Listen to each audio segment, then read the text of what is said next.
The roots of psychiatry have to do with control, power, and alienation from certain groups of people who were uncomfortable to be around. They were locked up in these places to get them out of the way. The history of psychiatry, I think, really is related to institutions.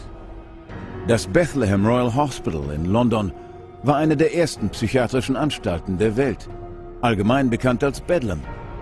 Es war eine bloße Verwahrstätte für angeblich Geisteskranke.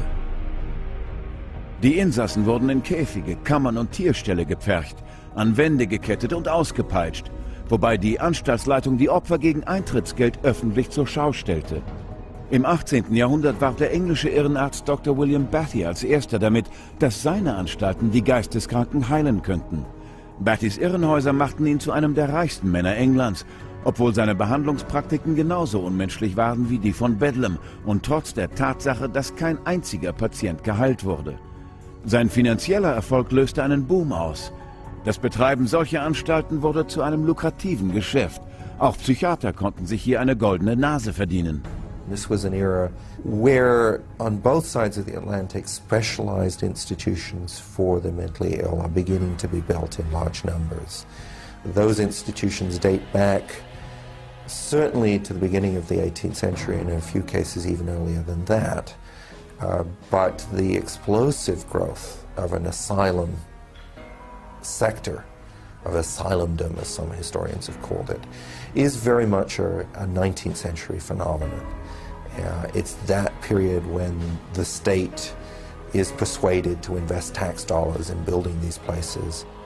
Während die Leiter der damaligen Anstalten reich wurden, fehlte es den Psychiatern zuerst noch an der nötigen Glaubwürdigkeit, um ihr Einkommen zu maximieren.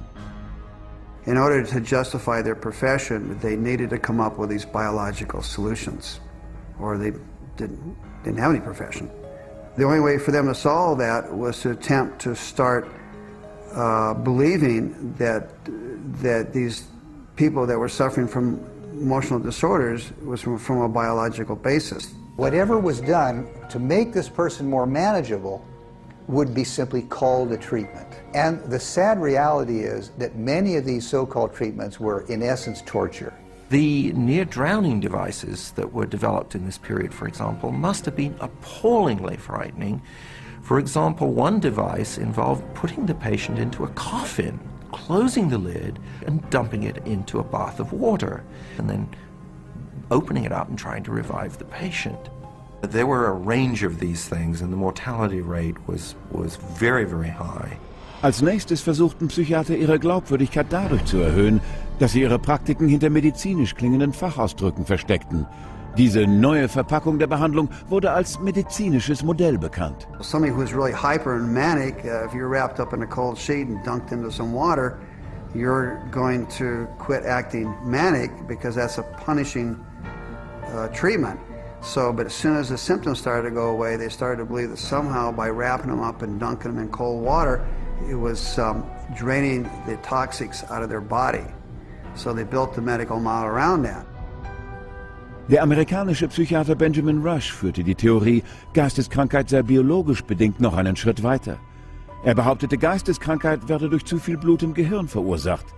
Seine Therapie bestand aus einer Reduzierung des Blutgehalts mit allen zur Verfügung stehenden Mitteln.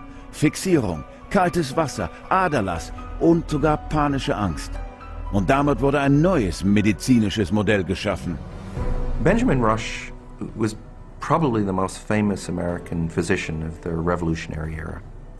Rush was known as the master bleeder. He bled his patients for madness. He also invented something called the tranquilizer. It's a chair that looks a little bit like an electric chair. The patient was confined in this apparatus, sometimes with cold water applied to his or her head, for some hours at a time, and Rush announces in a letter that he's invented this new contraption and dubbed it the tranquilizer. Rushs Verfahren endeten häufig tödlich. Sie wurden in seinem Lehrbuch von 1812 detailliert beschrieben, das für die nächsten 70 Jahre das Standardwerk der Psychiatrie blieb. Rush selbst genoss so hohes Ansehen, dass er 1965 als Begründer der Psychiatrie in Amerika mit seinem Konterfei auf dem Siegel der American Psychiatric Association verewigt wurde. Im weiteren Verlauf des 19. Jahrhunderts nahmen die Fehlschläge der Psychiatrie beim Heilen von Geisteskrankheit dermaßen überhand, dass es die Bewilligung ihrer Gelder bedrohte. Dies zwang die Psychiatrie dazu, neue medizinische Modelle zu erfinden. The cures promised were not delivered. So by the 1860s and 70s, a growing mood of pessimism was covering Europe and North America, that effectively the new institutions were ever growing in size, but not growing in their effectiveness. Mit dem 20. Jahrhundert kamen weitere medizinische Modelle. Der amerikanische Psychiater Henry Cotton verstümmelte seine Patienten, indem er Körperteile entfernte. Er bezeichnete dies dann als Durchbruch bei der Behandlung psychischer Krankheiten. The earliest target was the teeth and then the tonsils and the sinuses.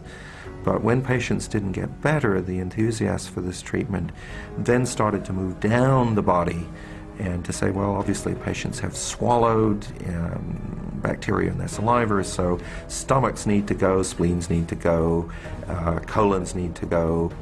Als die Proteste der Öffentlichkeit über die Folter und Verstümmelung von Patienten überhand nahmen, erfanden Psychiater weitere Behandlungsmethoden und priesen jede einzelne als Wunderheilmethode an. Aber jede neue Praktik stellte sich letztendlich als ebenso ineffektiv und brutal heraus wie die vorhergehende. This is a history of psychiatry, more or less, to damage the patient. I mean, this is a version of the original model, which was to chain them like animals. If you're doing it to somebody because you insist that they have to change,